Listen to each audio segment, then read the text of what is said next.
Բարեկամներս հիմա կկարդամ Հակոբոս 1:2-ը։ Նա խոսում էր Աստծո նախազգուշացումների մասին։ Նա ասում է հետևյալը. բոլորովին ուրախություն համարեք եղբայրներս, երբ որ կերպ փորձանքների մեջ ընկնեք։ Դուք կարող եք շատ նեղությունների միջով անցնել,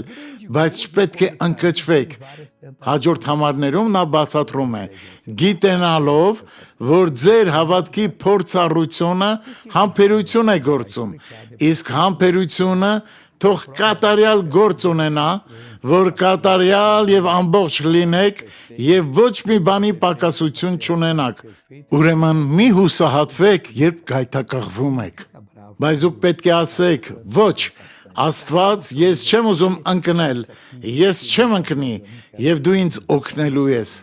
Հիսուսին փորձել են գայթակղել,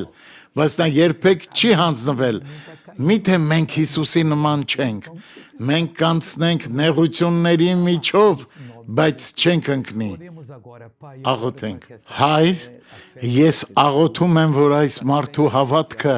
որի մասին մենք կարդում ենք, ներկա լինի նրա կյանքում,